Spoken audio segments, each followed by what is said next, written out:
Donc bienvenue à toutes et à tous. Donc aujourd'hui nous avons notre conférence sur le thème du tourisme de mémoire. Donc traditionnellement je vais faire la petite introduction et puis ensuite je passerai la parole à Thierry Leleu qui vous présentera notre orateur de ce soir. Donc la mémoire, au sens de mémoire collective, a longtemps été associée à l'histoire. Elle tend de plus en plus à l'être au tourisme, parce que du lieu de souvenir, consacré à la commémoration et à la célébration, on est passé au lieu de mémoire, consacré à la valorisation. La rupture date des années 1990, elle est générationnelle, mais elle est aussi économique. Faisons l'autopsie d'un changement d'époque, symbolisé par la création par le ministère de la Défense d'un site internet dédié au chemin de mémoire. Avant 1990, on parlait de haut lieu du souvenir. Il correspondait grosso modo aux champs de bataille, aux cimetières militaires, aux musées, nécropoles et aux mémoriaux en rapport avec les deux guerres mondiales. Ces lieux ont porté des événements significatifs pour notre histoire. Lorsqu'on visitait les lieux de mémoire, on rendait hommage aux défunts, souvent des membres de la famille. Ici, comme le précisait Paul Valéry, la mémoire est l'avenir du passé. Le lieu de mémoire, catégorie que l'on doit à Pierre Nora, est un ensemble composite de symboles, monuments, archives, objets, personnages, lieux emblématiques qui tous contribuent à fixer la mémoire collective, l'identité d'un pays. Et potentiellement lieu de mémoire, tout ce qui contribue à valoriser le passé, mais aussi et peut-être surtout tout ce qui facilite le vivre ensemble aujourd'hui. En fait, le tourisme de mémoire a été officialisé lorsqu'il ne s'est plus seulement agi de commémorer et de célébrer le passé, mais d'éduquer les générations actuelles et futures, puis bien sûr d'entretenir et de conserver le patrimoine. Le tourisme de mémoire témoigne de la reconversion des sites. Cette reconversion semble bien amorcée. Une toute récente étude réalisée par Atout France, intitulée « Le tourisme de mémoire en France, mesure et analyse du poids des retombées économiques de la filière », nous montre qu'en 2010, 150 sites payants ont accueilli 6,2 millions de visiteurs et ont généré un chiffre d'affaires de 45 millions d'euros. Les visiteurs sont à 45% étrangers en provenance des États-Unis, mais aussi de nos pays voisins. Pour Jean-Didier Urbain, le temps du tourisme de mémoire est le passé, et la psychologie de son touriste est la rétrospective. C'est donc une pratique au sein des voyages d'agrément. Ce n'est pas une forme spécifique et originale de tourisme, du moins en France, car dans le monde anglo-saxon, le tourisme de mémoire est souvent associé au dark tourisme, au tourisme macabre lié à une catastrophe. Le tourisme consiste à venir sur des lieux pour constater les dégâts. Proche du voyeurisme, il a rarement une vocation pédagogique. Il nous reste maintenant à comprendre comment les lieux de mémoire se sont intégrés dans l'offre touristique française. Cette intégration a un objectif clair, contribuer à valoriser et non rentabiliser un patrimoine coûteux à entretenir. À première vue, le tourisme de mémoire est d'abord une mise en tourisme des lieux de mémoire. Il consiste à organiser l'accueil du public, informer, travailler l'accessibilité, voir la signalétique, interpréter et expliquer. Cependant, à bien y regarder, on peut distinguer trois types de mise en tourisme. Le premier cas, c'est le tourisme qui vient habiter un lieu. Ce lieu va bien sûr abriter un événement fort dans un contexte exceptionnel, souvent une guerre. Le lieu a une fonction, se souvenir, comprendre le passé, transmettre la mémoire aux générations suivantes. À mesure que le temps passe et que les témoins directs disparaissent, le lieu devient preuve. Il doit être mis en tourisme pour que la mémoire se perpétue. Lorsque le tourisme ne peut venir habiter le lieu, on peut alors créer ex nihilo un lieu de mémoire. C'est notre deuxième cas. Il s'agit par exemple du mémorial de Caen, du mémorial de la Shoah à Paris ou du musée de la Grande Guerre à Meaux. Ici, les événements sont interprétés, mis en scène, souvent grâce à l'usage des nouvelles technologies. Les archives sont valorisées, des films documentaires d'époque sont montrés. On alimente le souvenir grâce à un lieu pensé de manière pédagogique, souvent en référence avec l'époque actuelle. Peuvent également entrer dans cette catégorie les reconstitutions de chemins ou des itinéraires de mémoire, par exemple ceux de l'Exode ou encore ceux de l'esclavage. Il y a enfin le sanctuaire, complémentaire d'une offre touristique existante. Le touriste de passage sur une destination vient visiter des lieux aussi variés qu'une maison d'écrivain ou de musicien, une usine, une mine de charbon, ou bien un cimetière, mais civil celui-ci. À Paris, le cimetière du Père-Lachaise est à la fois un lieu de mémoire collective, mais aussi surtout un lieu de culte. Je pense en particulier à la tombe de Jim Morrison et aux bannières flottant au vent le 1er mai devant le mur des Fédérés. Ici, le lieu de mémoire est doté d'une charge symbolique et affective très forte. Le tourisme de mémoire a un objectif civique clairement identifié et un objectif économique non moins clair. Le lieu de mémoire devient un produit d'appel pour des visiteurs, qu'ils soient excursionnistes ou touristes. Le cap semble inexorablement fixé et appelle à une certaine vigilance. Ne travestissons pas l'appel du poète et résistant Paul Éluard, si l'écho de leur voix faiblit, nous périrons. Terminant cependant sur une note beaucoup plus optimiste avec Friedrich Nietzsche, pour qui le futur appartient à celui qui a la plus longue mémoire.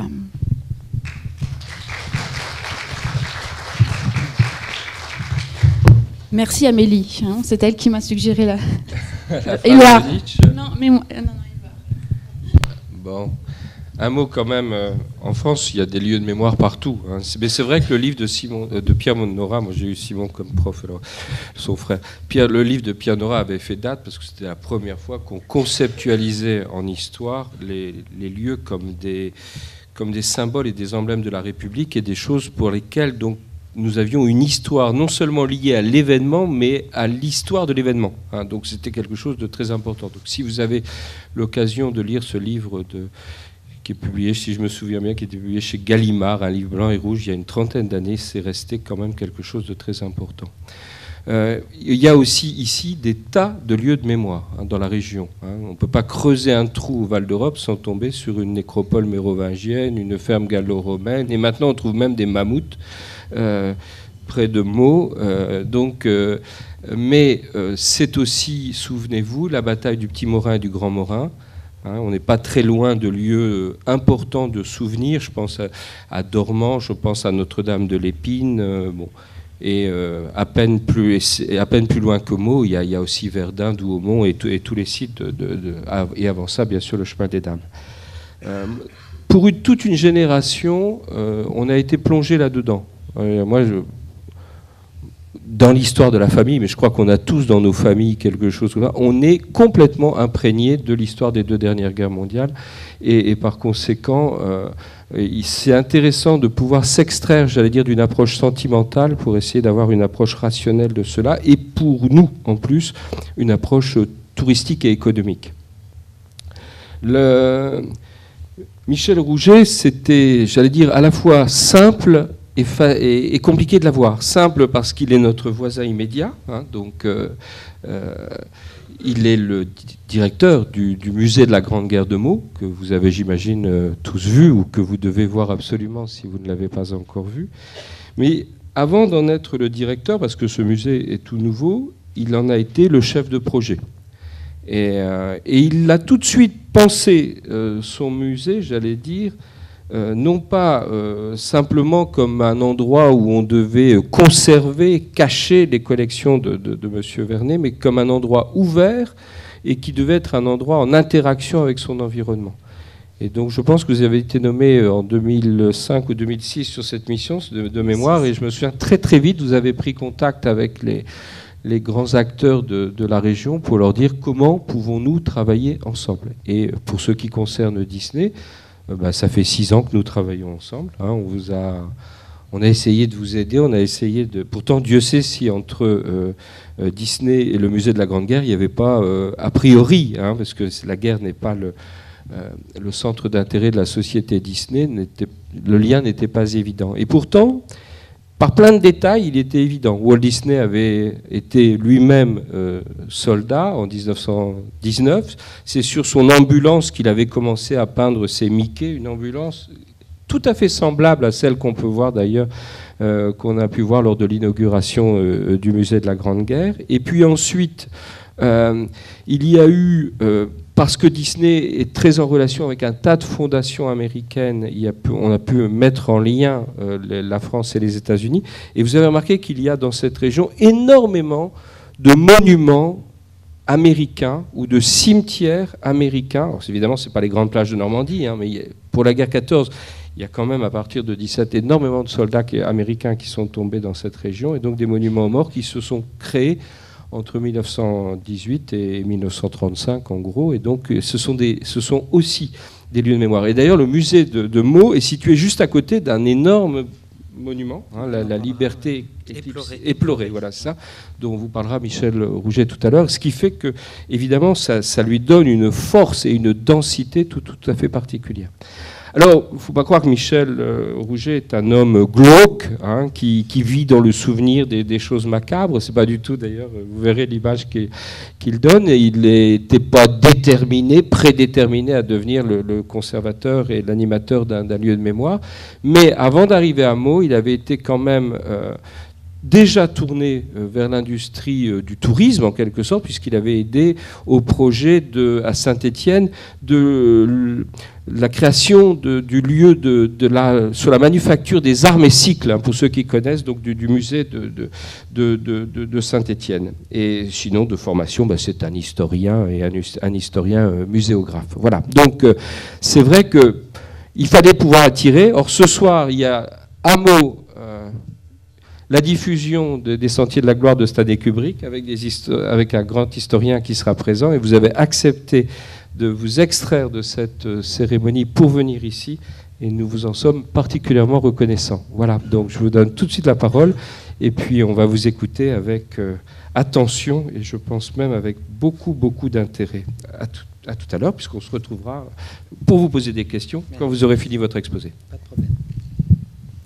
Générique et de cette au cas particulier du musée de la Grande Guerre. En 2000, ce sont millions d'euros de chiffre d'affaires, presque 90% de payants. Pourquoi ce chiffre ressort? Parce qu'en fait, l'enquête, elle s'est appuyée essentiellement sur des sites marchands. Parce que vous savez bien que c'est à partir du moment où vous avez une billetterie que vous avez une comptabilité. Donc du coup, ceci explique aussi cela. Des gratuités qui sont à relativiser dans le sens où ça peut correspondre à des pratiques de découverte de sentiers, de rando pédestres. Je vous parlais tout à l'heure des chemins de la liberté dans le Vercors. Là, en effet, c'est libre. On peut les comptabiliser, mais c'est libre. Mais ça correspond aussi aux grilles tarifaires de tous les équipements de mémoire aujourd'hui, qui ont tous une part de gratuité. Donc c'est normal qu'on la retrouve aussi dans cette phase-là.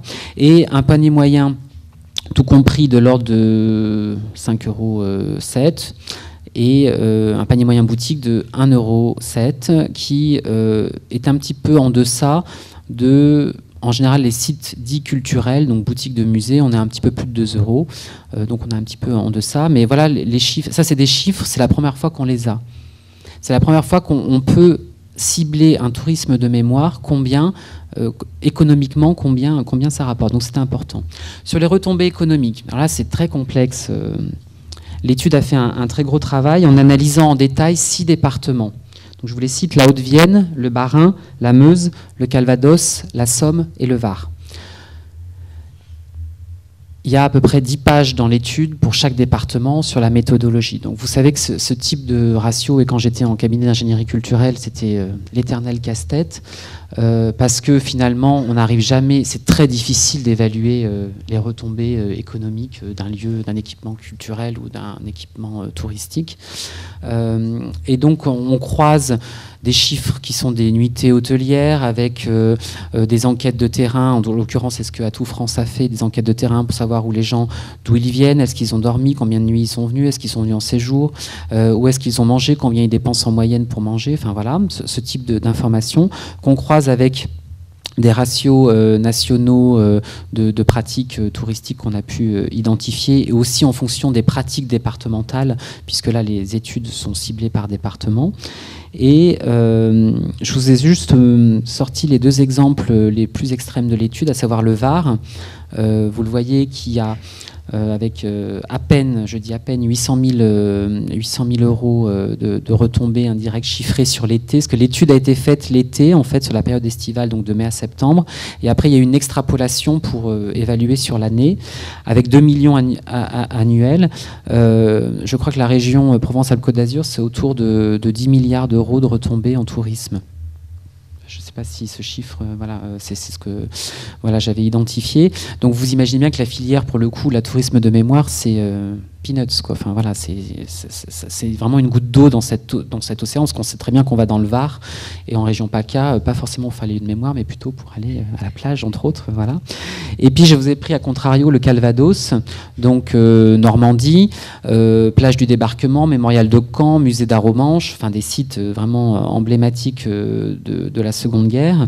Et là, pour le coup, l'étude montre un chiffrage de 124 millions d'euros de retombées sur la saison et estimé à plus de 200 millions sur l'année. Et là, très clairement, le poids économique de la filière tourisme de mémoire est considérable dans les retombées sur le département. C'est-à-dire que, en gros, l'étude montre que les gens ne viennent que parce qu'il y a ça à voir. Voilà. Donc c'est vraiment deux exemples extrêmes, mais vous verrez que dans l'étude, c'est vraiment intéressant de voir aussi les disparités. Donc en fait, ce tourisme de mémoire, il est dans sa diversité déjà à identifier, dans la diversité des clientèles, mais aussi dans la diversité de comment chaque territoire le vit. Voilà. Donc ça, c'est certainement une des clés qu'il faut retenir.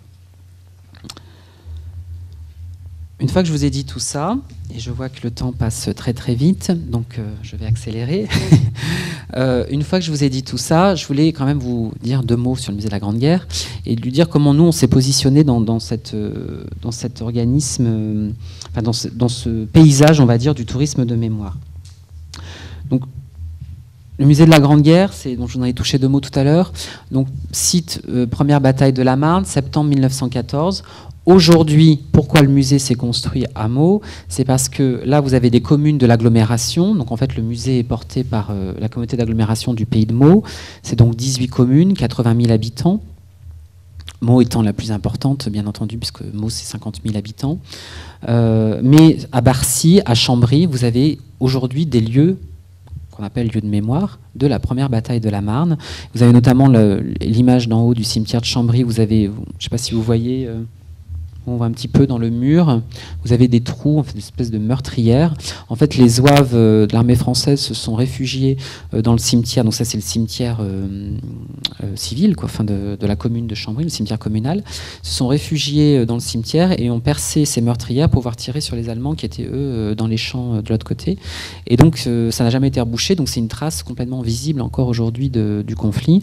Vous avez des monuments commémoratifs, Notre-Dame de Barcy, parce que vous savez que la bataille de la Marne, on l'a appelé le miracle de la Marne, parce que c'était complètement improbable que les Allemands, ou les historiens ne savent toujours pas encore trop pourquoi ils n'ont pas foncé sur Paris et pourquoi à un moment donné ils ont bifurqué pour passer par la Seine-et-Marne. Et là, Gallieni et Foch qui se disent banco, on y va, c'est le moment ou jamais de les attaquer par le flanc, et c'est ce qu'ils font, c'est ça la bataille de la Marne.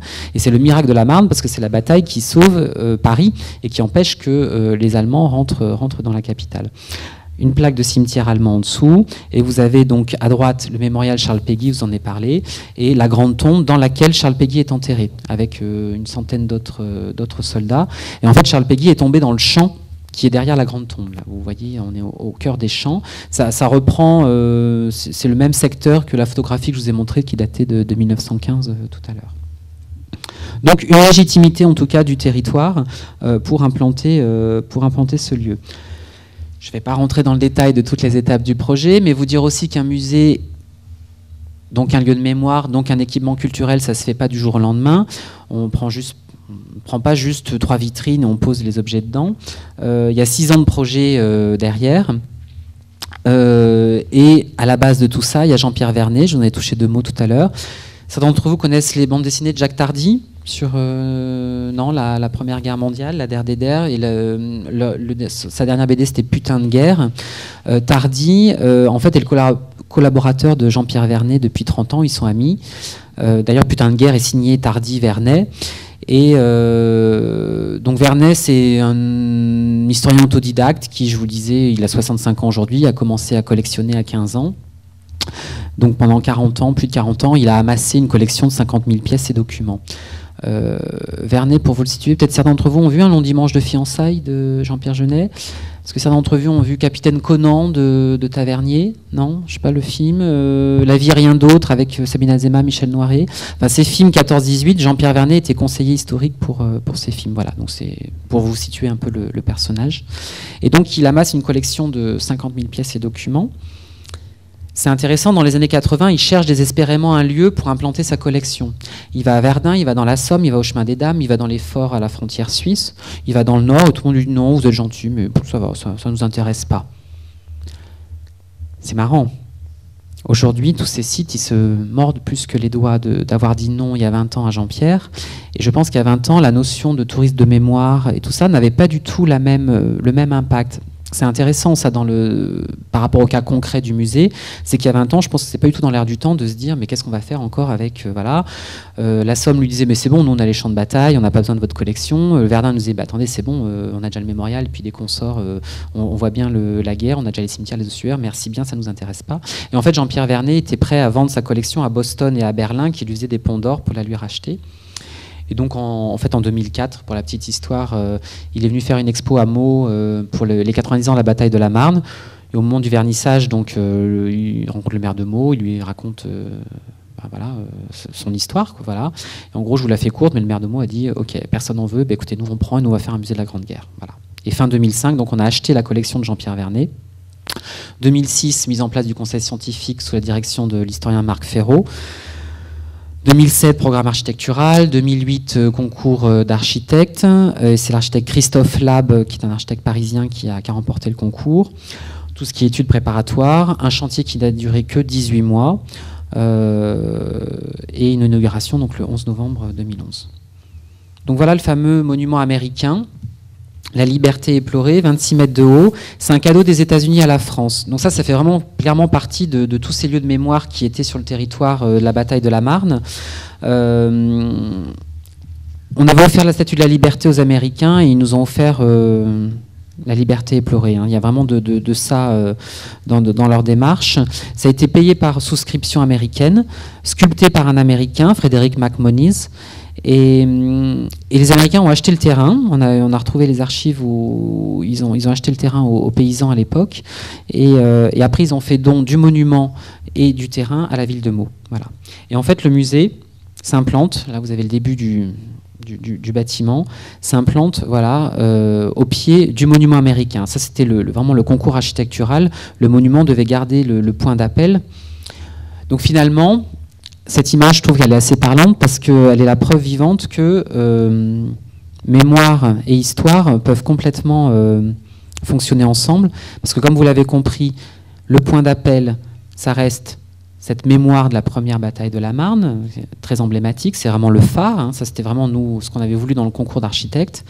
Et vous avez à ses pieds toute l'histoire qui va donner les clés de compréhension de ces événements passés. Donc, symboliquement, l'architecture joue beaucoup de perspectives et de vues sur le monument américain. Donc, il y a en permanence un lien comme ça, histoire, mémoire, et le musée est la quintessence, si je puis dire, de cette... Enfin, en tout cas, fusionne ces deux thématiques. Je ne vais pas m'attarder sur les images de la muséographie, mais c'est pour vous montrer qu'aujourd'hui, un lieu de mémoire, on n'est pas du tout dans une démarche, on n'est pas un mémorial, on n'est pas un ossuaire, enfin voilà, on est, vous l'avez compris, un de ces derniers lieux de cette dernière génération. Donc, bien sûr, une collection de 50 000 pièces et documents, on en présente 15%. Vous imaginez un petit peu tout ce qu'il y a à voir. Donc, comme allègrement Péronne, en tout cas les journalistes de Péronne nous le disent, mais nous on n'a pas besoin de reconstituer des tranchées parce qu'on les a. Ben, nous on les a pas, pour cause la bataille de la Marne, c'est la guerre de mouvement, donc on n'a pas de tranchées en septembre 14. Mais en tout cas, nous, pour traiter la thématique de la vie dans les tranchées, on a reconstitué un champ de bataille avec une tranchée française à No Man's Land et une tranchée allemande. On a des gros matériels qui sont des dépôts d'autres institutions, en l'occurrence là vous avez un avion qui vient du Bourget. Voilà. Des salles thématiques dans des ambiances très différentes pour présenter les équipements. Et bien sûr, la place de l'image, donc des petites bornes avec des films, des écrans avec des jeux pour les enfants, des grandes cartes animées, et une approche ludopédagogique, si je puis dire, avec des objets à toucher, avec des objets à sous-peser. Donc vous voyez ce que fait le petit garçon en bas à droite. En fait, il soulève le paquetage que vous avez au-dessus, et en fait, dans la fenêtre apparaît le poids. C'est vraiment pour rendre compte humainement quel était le quotidien des soldats. Donc là, je ne vais pas dire qu'on n'est pas dans l'expérience combattante, hein, ça serait exagéré, mais en tout cas, on est clairement sur une muséographie inspirée des musées anglo-saxons. Vous avez le National Army Museum à Londres, où vous pouvez enfiler un gilet pare-balles des soldats de l'ONU, essayer un casque. Enfin voilà, on est un peu dans cet esprit-là en tout cas. Voilà. Et donc, ce que je vous disais, j'ai essayé d'appliquer les mêmes types d'études, et pour cause, on n'était pas dans l'étude d'Atout France. Voilà. Donc c'est beaucoup plus petit, forcément, même si on est très content. 130 000 visiteurs en un an. En l'occurrence, je suis plus que ravi, puisqu'on a explosé notre estimation qui était de 80 000. On avait fait une étude marketing avant l'ouverture, et on estimait à 80 000 à peu près visiteurs. Et en fait, il s'avère on a passé le cap des 130 000 le 10 novembre cette année. En revanche, vous voyez qu'on n'est pas du tout sur les mêmes ratios. Alors ça, on pourra en discuter après si vous voulez, mais voilà, on est à 97% sur une clientèle française et à plus de 60% sur une clientèle qui provient d'Île-de-France. 3% seulement d'étrangers. Comment expliquer ça? C'est pas dramatique, enfin, je prends un air grave, mais enfin, si, je préférais qu'il y ait plus, mais c'est pas grave. Je pense qu'il y a plusieurs raisons. La raison la plus évidente, c'est qu'on n'a qu'un an, enfin, très, très simplement, qu'on n'est pas encore connu, et que ça faisait 3-4 ans que tout le territoire et la région entendaient parler de ce musée. Je pense qu'il y a un effet curiosité de la part des habitants locaux qui fait qu'on est venu voir le musée de la Grande Guerre. Et s'ils viennent essentiellement de Seine-et-Marne, c'est pas pour rien, enfin, très, très clairement. Vous voyez qu'on retrouve dans les clientèles étrangères à peu près les mêmes catégories que dans le cadre de l'étude Atout France, sauf que les Américains se retrouvent en deuxième place chez nous, parce que, je ne sais pas si c'est ça, mais l'histoire du monument américain, c'est vrai que je pense que ça a été une vraie redécouverte pour eux. C'est un monument qu'ils ne connaissaient pas du tout. Et surtout, on a un gros espace dans le musée sur le matériel américain, parce qu'une des grosses spécificités de la collection de Jean-Pierre, c'était qu'il avait amassé du matériel américain de la Première Guerre. On voit beaucoup de matériel américain sur la Seconde Guerre mondiale. On a juste oublié que les Américains, ils sont 2 millions fin 18, et que c'est déjà une armée. En gros, un Américain qui débarque égale 7 tonnes de matériel, et c'est une armée qui vient déjà avec tout dès 1917. Et donc, du coup, je pense qu'il y a un réel intérêt de la part des Américains à venir découvrir cette histoire du premier conflit. Clientèle individuelle, là aussi, pour le coup, qu'a été ma surprise de découvrir ça. J'avais l'impression qu'on avait beaucoup plus, enfin, je savais qu'on avait plus d'individuels, mais dans ces proportions-là, j'ai été très surpris. Et je pense, et là j'en suis ravi, c'est qu'on a gagné, on a beaucoup communiqué sur venez visiter en famille. On avait 2 obstacles à contrer. Un obstacle, c'était de dire dans un musée, parce que mon Dieu, aller dans un musée, qu'est-ce que c'est ringard? Un musée, c'est vieux, c'est poussiéreux. Honnêtement, c'est pas des clichés, hein. Il y a beaucoup de gens qui ont cette démarche-là, et c'est pas facile pour tout le monde de pousser les portes d'un musée. Je vais rien comprendre. Enfin voilà. Et il y avait le deuxième cliché qui, en plus, était un musée sur la Première Guerre mondiale. Waouh, super, génial. Aller en famille le dimanche après-midi avec mes gamins au musée de la Grande Guerre, ça fait pas rêver. On a beaucoup communiqué là-dessus, on a un parcours enfant avec les animaux et tout ça, et je pense que, et on le voit aux vacances scolaires, on a du grand-parent avec du petit-enfant, mais c'est dès le premier lundi, le premier jour des vacances. Donc je pense que c'est vraiment quelque chose qui fonctionne. Ça explique en partie, à mon avis, ce fort impact de clientèle individuelle. Donc au final, ces chiffres, je me dis, c'est génial, la marge de manœuvre, elle est énorme, et donc il y a encore beaucoup à faire et à mettre en place. Donc pour aller chercher les groupes, ça c'est certain, et qui plus est les groupes étrangers, parce que on a fait un éduc-tour hier avec des tours opérateurs britanniques, spécialisés notamment en tourisme de mémoire. Donc ça, c'est des choses qui sont longues, hein. Vous savez, vous recevez le tour opérateur, et puis vous êtes peut-être dans le catalogue que 18 mois après. Enfin voilà, donc on sait c'est du travail de longue haleine qu'on avait un petit peu initié avant l'ouverture.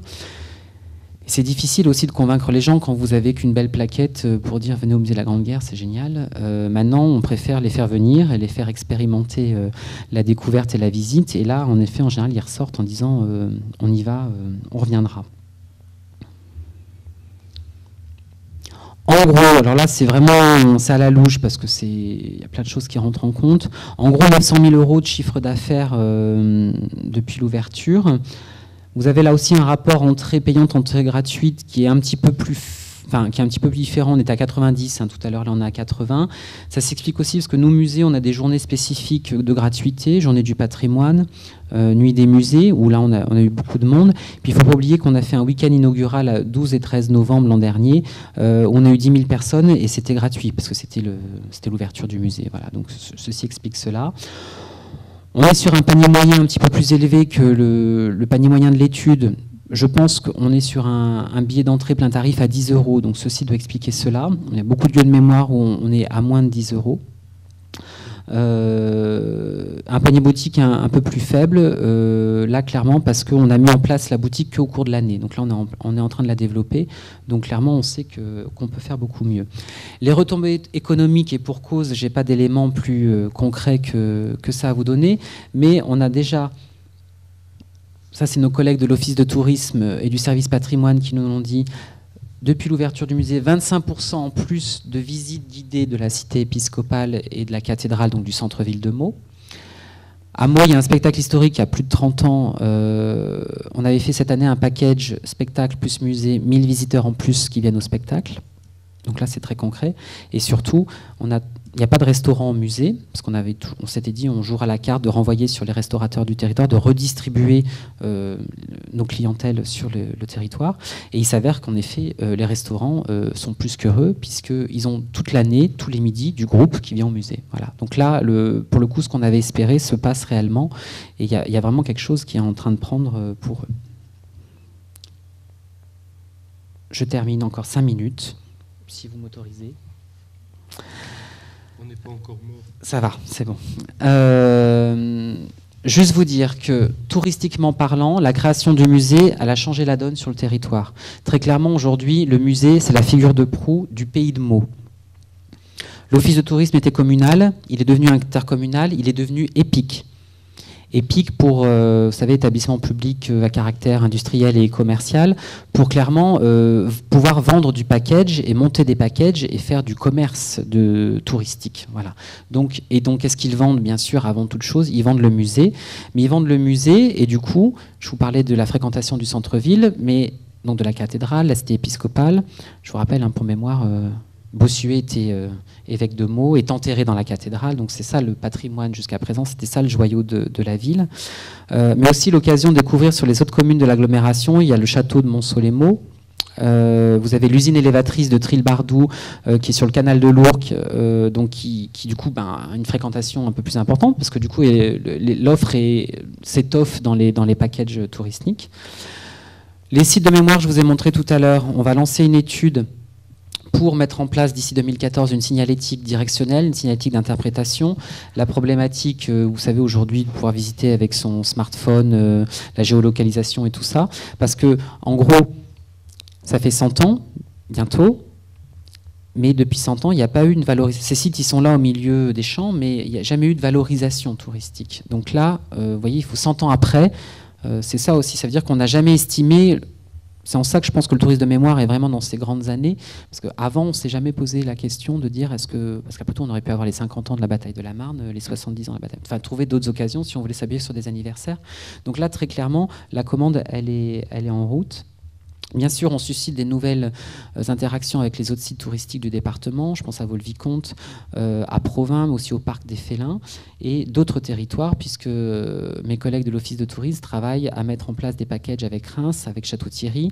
Ils ont créé une association des offices de tourisme des lieux de mémoire qui envisage de travailler à l'échelle du centenaire pour justement renvoyer toutes les clientèles d'un territoire à l'autre. Donc, il se passe énormément de choses. Pour conclure, je voulais rappeler qu'avant d'être un lieu de mémoire, je crois que moi je tiens beaucoup à ce qu'on soit un équipement culturel. Je crois que c'est important parce que on n'est pas un mémorial, on est bien un lieu. À la limite, je pense qu'on a réussi notre mission si le visiteur repart avec plus de questions qu'il en avait en entrant. C'est-à-dire qu'on est un lieu où on remet tout en perspective, on repointe un certain nombre de faits, mais surtout on essaye d'interroger le visiteur sur sa propre démarche. On est d'une envergure internationale, alors vous voyez nos chiffres, encore un petit peu du boulot, mais en tout cas l'envergure internationale elle est réelle puisqu'on a un très grand espace sur la mondialisation du conflit, parce qu'on a des uniformes des 35-33 pays belligérants qu'on présente. une porte d'entrée sur les sites 14-18, donc ça aussi c'est intéressant. On s'est positionné en Ile-de-France en disant venez à Meaux, puis après vous irez à Péronne, à Verdun, à Arras, sur tous les lieux 14-18. Et ça c'était un peu le principe pour rassurer tout le monde. Sauf que moi, mes collègues de Verdun m'ont dit on a cette année 25% en plus de fréquentation de Seine-et-Marnais. Donc ça veut dire que la visite du musée de Meaux a suscité l'envie d'aller visiter Verdun. Donc c'est exactement ce qu'on voulait, et ce renvoi de clientèle. Donc je pense que c'est en train de prendre. Et je pense que dans peut-être 2-3 ans, on fera une étude aussi pour voir cet impact et ce renvoi de clientèle entre sites 14-18. Et finalement, donc une image de marque aussi, ça c'est important. Pays de Meaux, c'était pas connu. Maintenant, c'est connu partout. On a eu des articles au moment de l'ouverture dans toute la presse mondiale. Donc là aussi, c'est important. C'est important aussi pour les élus locaux. Parce que forcément, vous savez, peut-être qu'il y aura des questions là-dessus, j'en sais rien, mais ça coûte cher un équipement comme ça. C'est important de dire, oui, vous voyez, voilà, dans le New York Times, on y est, quoi. Voilà. Et donc ça, c'est l'impact, il est difficilement mesurable, mais en tout cas, c'est une retombée qui est importante. Donc au final, on répond aux 4 objectifs dont je vous parlais au début. De ce côté-là, je suis tout à fait tranquille. Mais vous le voyez par rapport à nos chiffres, même si nos chiffres de fréquentation sont inespérés, et je pense que les 100 000 annuels sont tout à fait faisables et c'est tout à fait honorable, on a encore besoin de se faire connaître grandement. Et ce qui explique, et là c'est juste pour le plaisir des yeux, qui explique cette campagne de communication qu'on a faite à l'occasion des 1 an du musée. Donc vous aviez un premier visuel au début, vous en avez un... Je vous en fais passer 2-3. Donc juste 2 mots là-dessus. Vous voyez, un message d'aujourd'hui qui interroge un événement qui s'est passé il y a 100 ans,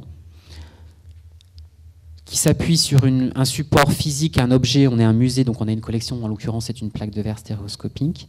Et quelqu'un m'a dit, vous faites du marketing mémoriel.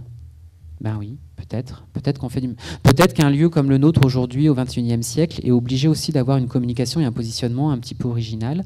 Et peut-être qu'en effet c'est du marketing mémoriel, mais ça me choque pas. Enfin voilà, peut-être qu'on pourra en débattre.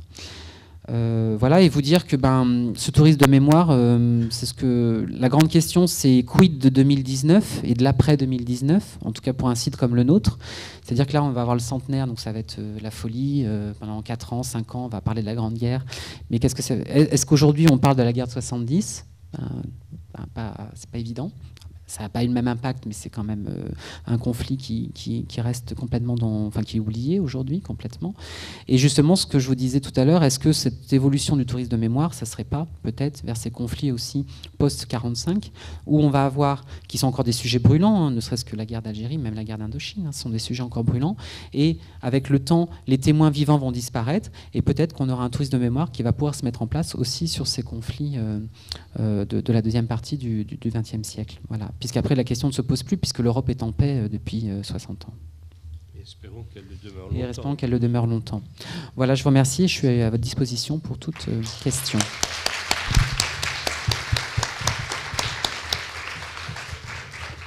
Est-ce qu'il y a des questions dans la salle ?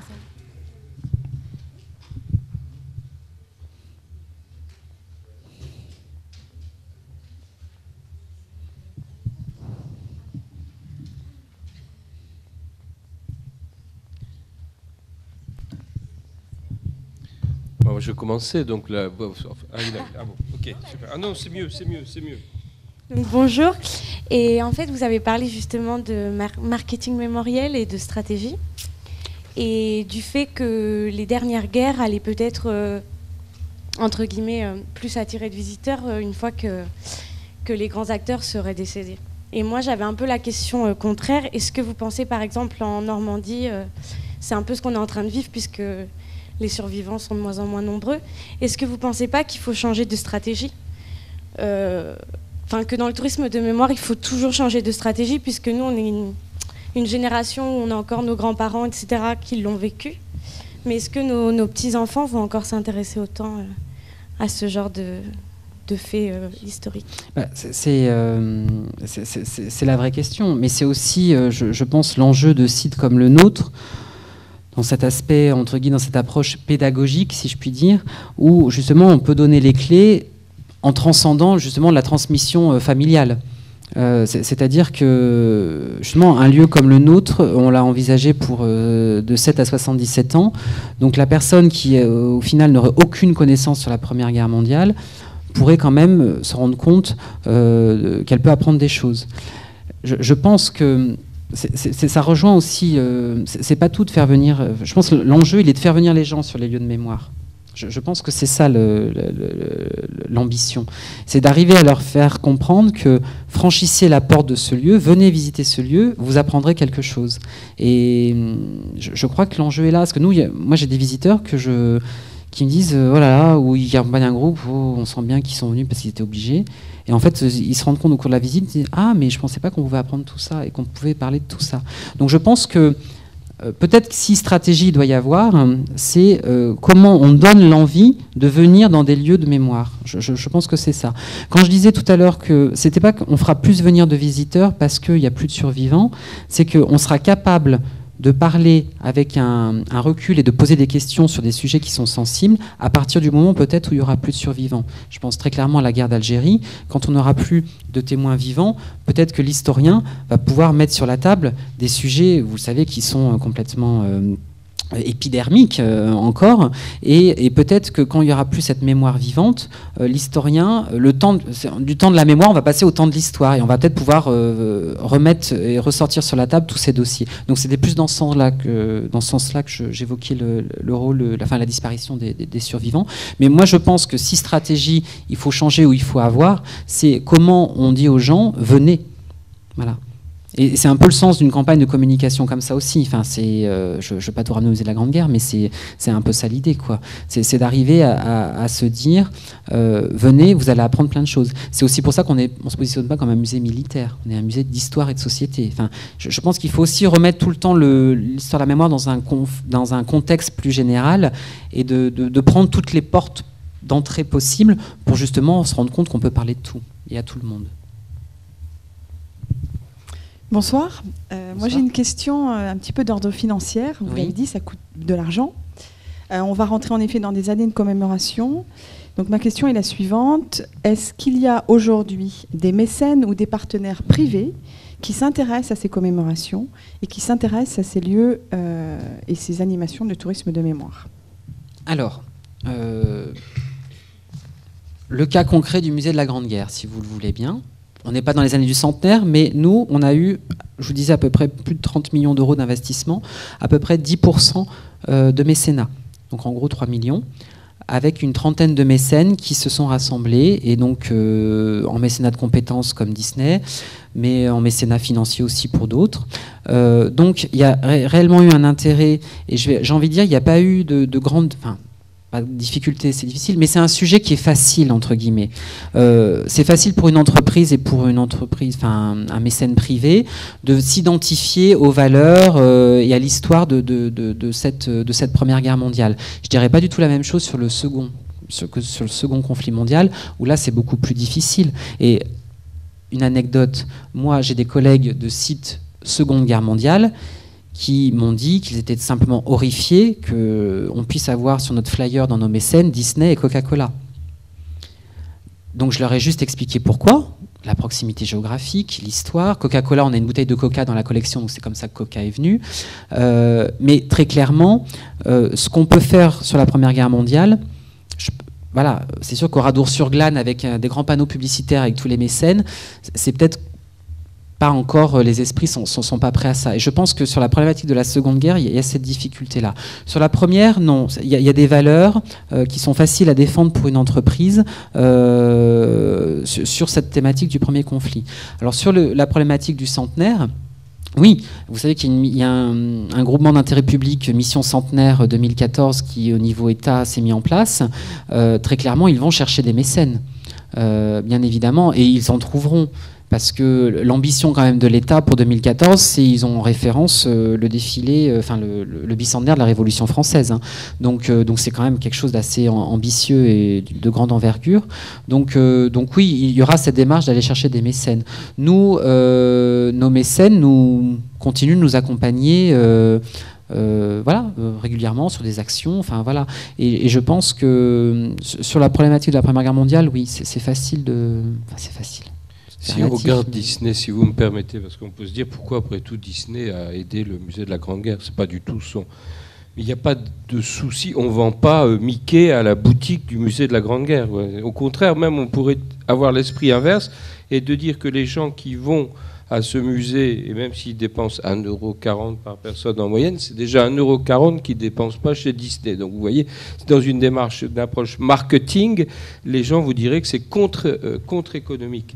Mais néanmoins, on ne peut pas être une boîte qui est le principal employeur du pays Meldois, parce que Disney est le principal employeur du pays Meldois. Il y a 1800 de nos cast members, de nos agents qui habitent les 7 communes de l'agglomération du pays Meldois, sans s'intéresser à ce qui se fait là. Et nous avons une clientèle qui vient pour plusieurs jours et qui veut aussi aller à Vaux-le-Vicomte et qui veut aussi voir Meaux et qui veut faire d'autres choses. Donc je dirais que c'est un problème, c'est pas un problème d'argent au sens de récupération, hein, c'est un problème de responsabilité sociétale en fait. C'est pas du tout la même démarche, quoi. Voilà. J'avais peut-être une série de questions. Alors, la première, c'était sur la notion de mémoire, parce qu'on a beaucoup parlé de guerre. Alors, évidemment, j'allais dire, les guerres, ça fait vendre, parce qu'il y a des morts, il y a beaucoup de morts, il y a donc des familles dans tous les pays, parce qu'en général, quand un conflit est mondial, effectivement, on peut accueillir des Belges, des Néerlandais, etc., des Américains. Et puis, j'allais dire, il y a des trucs moins vendeurs, parce qu'effectivement, le monument dans le Var, ou un monument sur la guerre d'Algérie, on va effectivement toucher beaucoup moins de personnes par rapport à ça, puisque effectivement le public est différent. La mémoire aussi n'est pas la même. Bon, vous l'avez dit à propos de la guerre 39-45 et de la guerre 14-18. C'est vrai qu'on a l'image de la Shoah, des camps d'extermination et des camps de concentration, y compris en France. Effectivement, donc, on ne va pas s'amuser à faire un flyer de ce type. Dieu existe-t-il? Tant de millions de personnes sont mortes dans ce camp. Ils ont eu la réponse très vite. J'imagine pas qu'on puisse faire ça. Très clairement. Et donc, on voit bien ici que les enjeux mémoriels sont très très différents et que ça se vend finalement peut-être pas de la même façon. Et puis aussi, il y a des mémoires qui sont finalement peu mises en avant, y compris, je pense par exemple, j'ai vu un reportage à la télévision sur les camps d'emprisonnement des gens du voyage. Il y en a quasiment plus en France, et on vient d'ouvrir un premier monument il y a 1 an à peu près, là-dessus. Alors c'est évidemment important, puisque c'est une communauté qui est beaucoup critiquée aujourd'hui, etc. Et on a l'impression que cette mémoire a été oubliée, alors qu'effectivement, le camp du Struthof, on le met aussi en avant, mais pour d'autres raisons également. Donc on voit très bien que selon la population incarcérée, y compris dans le sud de la France, le camp d'Émile, etc., finalement est un peu ignoré dans la mesure où il a accueilli des réfugiés espagnols et qu'on s'en fout totalement. Et puis surtout que là, finalement, des réfugiés étrangers, politiques, etc., qui avaient été mis dans ces camps, c'était pas très très glorieux. Donc on va un petit peu ignorer ce lieu de mémoire et on va pas le mettre en valeur. Donc c'était simplement une remarque, mais je vais dire, toutes les mémoires ne se valent pas, n'ont pas le même prix, ne se vendent pas de la même façon. Et puis, j'allais dire, est-ce qu'on peut penser, mais là c'est une question autre, mais les guerres civiles sont aussi des lieux de mémoire, et notamment, par exemple, je pense à l'exemple du Puy du Fou, qui à l'origine est quand même monté un petit peu autour de la problématique de la Vendée et des guerres de Vendée, malgré tout, et puis ça devient un formidable parc d'attractions. Alors, est-ce qu'avec l'éloignement de la mémoire, on peut finalement pas penser qu'un spectacle historique qui devient ensuite un parc, etc., avec des activités, et finalement c'est aussi une autre manière de faire voir cette guerre de Vendée, qui a quand même été un beau massacre, donc même si j'ai mon côté républicain, mais tout de même ça a été un beau massacre. Et est-ce que le Puy du Fou, c'est peut-être pas l'exemple aussi qu'on pourrait donner de quelque chose de festif autour d'une mémoire vendéenne qui est ce qu'elle est, qui est structurée autour de différents événements, dont celui-là. Et j'aimerais un petit peu avoir votre sentiment. Sur le Puy du Fou, aujourd'hui, en effet, c'est devenu un parc d'attractions. Enfin, un parc d'attractions, oui. Oui, en quelque sorte, c'est un peu ça quand même. Un parc à thème, oui, voilà. Qui parce que la mémoire, elle est, voilà, ça fait 200 ans. Donc peut-être que dans 150 ans, peut-être qu'on pourra faire quelque chose comme ça sur la Première Guerre mondiale. Il y a aussi, je pense, moi je crois beaucoup au temps et à l'impact et aux mentalités et à l'évolution des états d'esprit. Il y a déjà des sons et lumières, il y a plusieurs sons et lumières en France autour de 14-18. Qui n'ont pas l'ampleur, bien entendu, du Puy du Fou, mais sur une mise en scène festive et scénographiée, en tout cas de cette thématique. Après, je pense qu'il n'y a que le temps qui peut... Enfin, moi, en tout cas, c'est comme ça que je le vois. J'ai du mal à imaginer...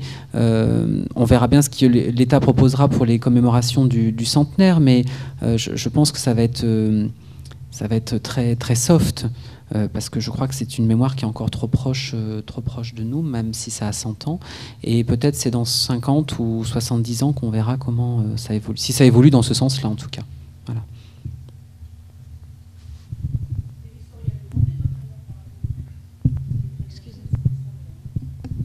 Bonsoir à tous. Non, je disais, il y a l'historial de Vendée, par exemple, qui est très bien fait par rapport à la guerre de Vendée. Donc, effectivement, je pense que le Puy du Fou peut attirer aussi d'autres clientèles, mais que l'historial de Vendée raconte très bien l'histoire.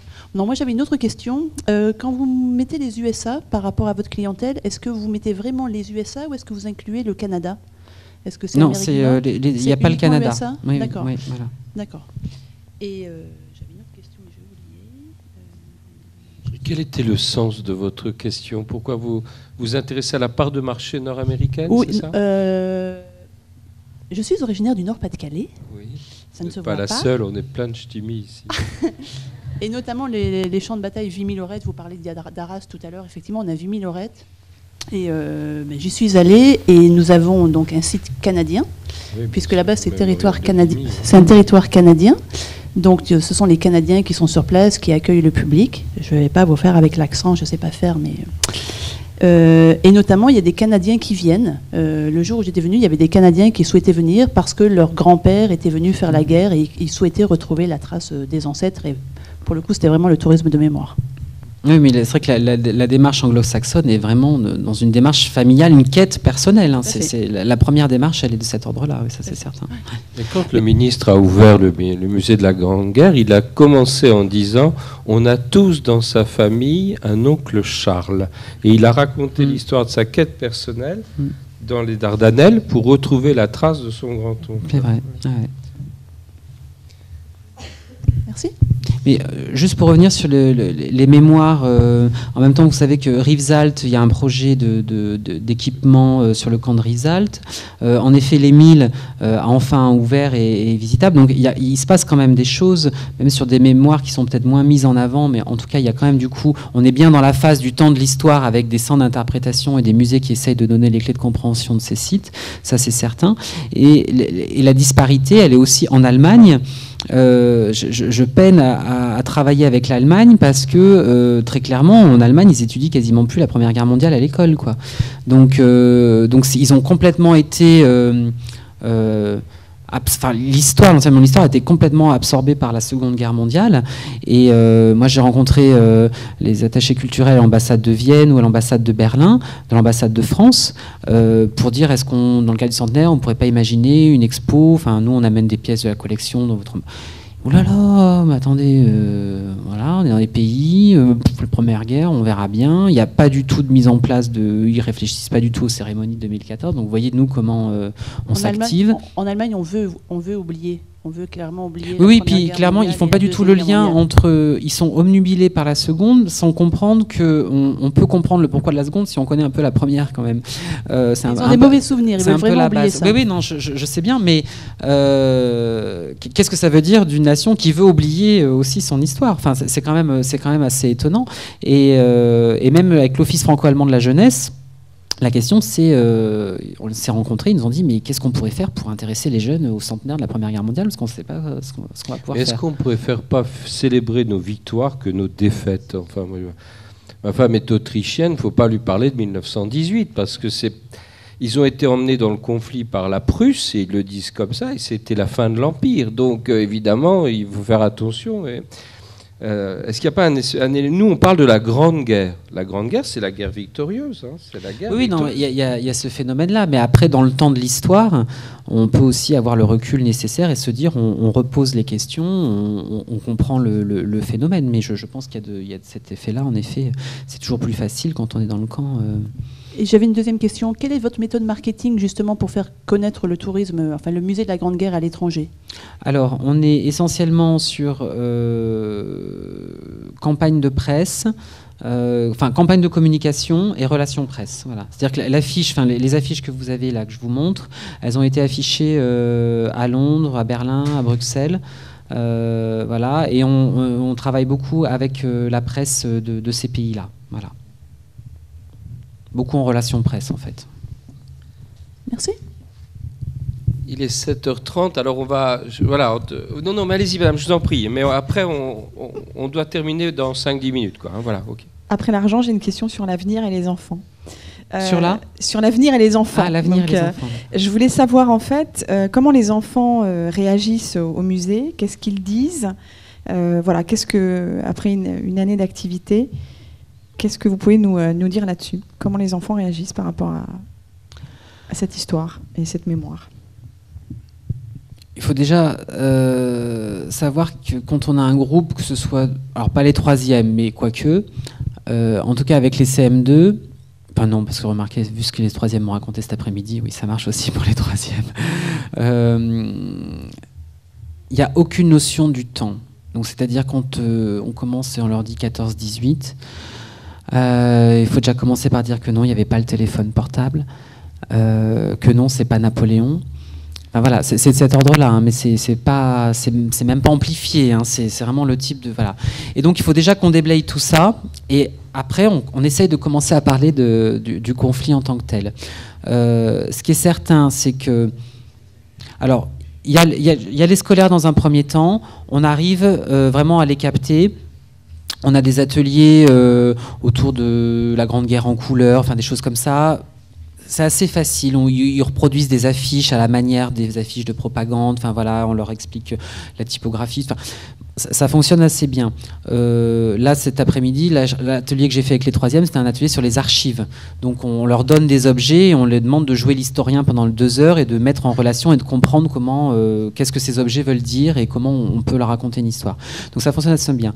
Pour le visiteur individuel, je pense que notre parcours enfant, 8-12 ans, à partir des animaux dans la Grande Guerre, ça marche très très bien. C'est-à-dire qu'ils ont un petit livret-jeu. Ils doivent repérer les animaux dans le parcours et à chaque animal correspond une page et il y a un mot croisé, un labyrinthe. Donc ça fonctionne super bien parce que du coup c'est assez vivant et dynamique et ils retiennent des choses. Je crois aussi que ce qui leur plaît bien, c'est le côté reconstitution. La tranchée, c'est un de nos grands succès, ça c'est évident. On a une mise en son permanente du musée, c'est-à-dire qu'avant même, dès que vous passez le portail, avant même de rentrer dans le bâtiment, il y a un avion qui passe, il y a des bombardements, enfin, il y a une immersion complète qu'on a voulu dans la muséographie, et ça marche très très bien. Ils retiennent les sons, en fait, ça c'est assez étonnant. Et après, ils sont... Je crois que le musée est grand et pour beaucoup, je pense notamment au CM2, c'est la première pratique culturelle. Donc il y a un peu de l'émerveillement, mais parce que waouh, c'est vachement grand, quoi. Enfin voilà, il y a un côté comme ça. Et par exemple le camion colombophile avec les pigeons qu'on a mis autour, ça marche super bien. C'est très concret pour eux. Et en même temps, ils comprennent aussi les enjeux. C'est-à-dire qu'on les emmène quand même dans l'espace corps et souffrance, qui est un espace qui est quand même assez dur, où on aborde les problématiques liées à la blessure, à la médecine et tout ça. Et ils comprennent les blessés, les morts. Enfin, ils ont une approche très, très simple. C'est plus difficile avec les troisièmes, qui eux sont obnubilés et se réveillent quand on fait la visite, quand on arrive dans la salle Guerre Nouvelle et qui voient les fusils. Alors là, d'un coup, ça y est, on sort les portables, on se fait en photo, machin. Ah, ça me rappelle le jeu vidéo Trucmuche. Donc il y a vraiment une fascination pour l'arme. Mais là, pour le coup, moi, je me suis dit, quand mes collègues m'ont dit ça, je leur ai dit, mais c'est du cliché, arrêtez. En fait, c'est pas du tout du cliché, c'est un groupe sur 2 au moins, où il y a une fascination, voilà. Donc du coup, vite, après, on les emmène dans Corps et Souffrance et on leur dit, voilà, les armes que vous avez vues, voilà le résultat. Et les armes que vous utilisez dans vos jeux vidéo, eh ben, où c'est très facile de tuer tout le monde, où on a l'impression que ça fait pas grand-chose. Voilà. Donc ça aussi, j'espère, ce que je vous disais tout à l'heure, de mettre une petite graine un peu dans leur tête. Voilà. Globalement, il y a un attrait parce que justement, on n'est pas que militaire. Et l'objectif, c'est pas de retenir les dates et les noms des généraux. L'objectif, c'est de comprendre un peu comment on vivait il y a 100 ans. Enfin, je pense notamment aux tout petits, quoi. C'est un peu ça l'idée. Donc globalement, le retour est plutôt positif. Et tous nos jeux à manipuler, à toucher, ça plaît bien aussi. Ouais, voilà. On prend une dernière question, alors voilà. Je ne sais plus qui a dit, mais notre héritage n'est précédé d'aucun testament. Enfin, je veux dire, c'est à nous de choisir ce qu'on veut aussi pour notre histoire. La responsabilité sociétale est importante. Je ne suis pas sûr que les Allemands veulent oublier. J'ai visité le camp de Buchenwald. Bon, c'est quelque chose qui existe. Donc merci pour cette œuvre, cet ouvrage que vous avez créé, quoi. C'est important. Oui, c'est important. Et puis je pense qu'on a une vraie mission de service public, quoi. En tout cas, moi, c'est comme ça que je le conçois. C'est-à-dire qu'au-delà du tourisme de mémoire, des chiffres et du panier moyen de la boutique, c'est très bien. Il faut bien vivre, si je puis dire. Mais clairement, l'enjeu et la mission du musée, elle n'est pas là. L'enjeu et la mission du musée, elle est de dire on est ouvert à tous, accessible à tous. On est un lieu culturel. Moi, je crois beaucoup à la première pratique culturelle. Un gamin qui vient pour la première fois au musée, c'est peut-être l'adulte qui, du coup, n'aura pas d'a priori à pousser les portes d'un musée quand il aura 20 ans, parce qu'il aura eu cette pratique-là et il se sera rendu compte que c'était intéressant, qu'il a vécu des choses. On intervient en extérieur, on intervient en prison, on intervient à l'hôpital avec des malades d'Alzheimer. Toutes ces choses-là, je veux dire, moi je suis intervenu en prison et après les détenus, le groupe de 15, a eu une autorisation exceptionnelle de venir visiter le musée. Ils étaient encadrés, on a fait la visite du musée. À la fin, sur les 15, il y en a un qui me voit, il me dit « Monsieur, quand je serai libéré, j'ai le droit de venir avec ma famille visiter le musée ?» Je lui dis, donc je prends une grosse claque et je lui dis, bien sûr, ce musée, il a tout le monde, enfin, vous avez tout à fait le droit de venir.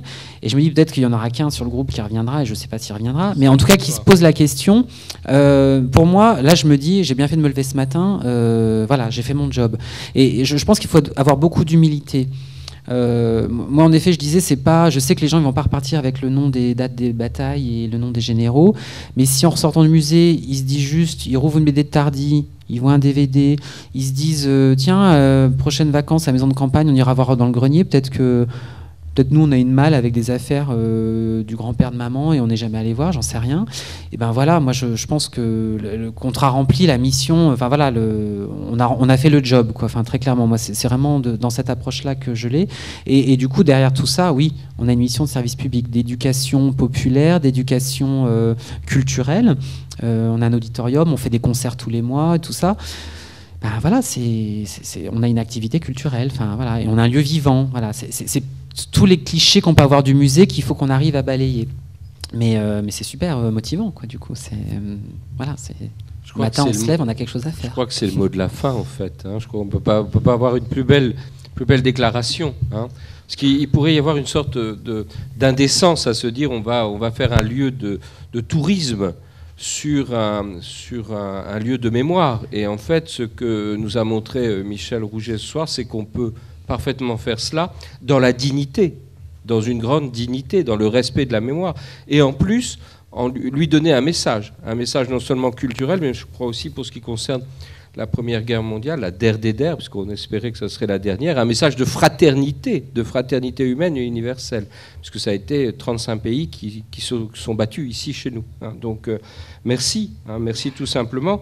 Et puis pour tous, si vous me permettez de zapper, de quitter le mois de novembre pour le mois de décembre, on se retrouve les 18 et 19 décembre prochains, alors là pour 2 jours de colloque sur une histoire bien plus immédiate, bien plus contemporaine, puisque c'est la naissance de cette ville, du Val d'Europe.